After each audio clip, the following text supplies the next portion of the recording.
تعالوا نعمل مع بعض فطاير وخبز بالفرن. طريقة سهلة كثير وما بتاخذ معكم وقت.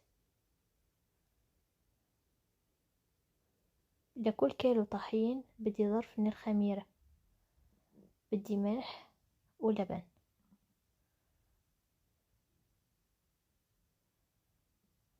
طبعا كيلو الطحين باخذ ملعقتين من اللبن، فيكم تضيفوا كمية أكبر.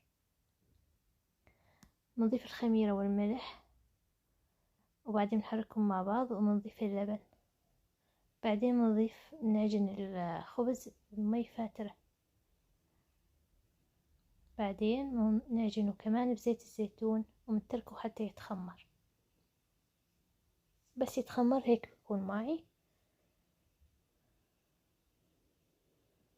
مثل القطن.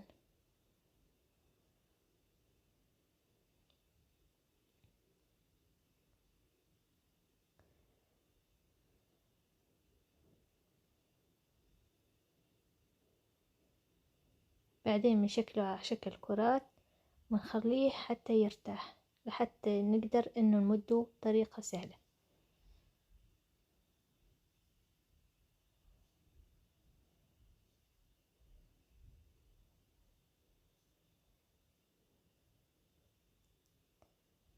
اما بالنسبة للفرن فبنسخنه على اعلى درجة حرارة وبناضي الفرن بس من فوق،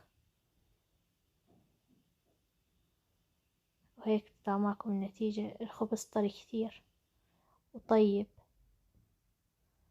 بس صحتين.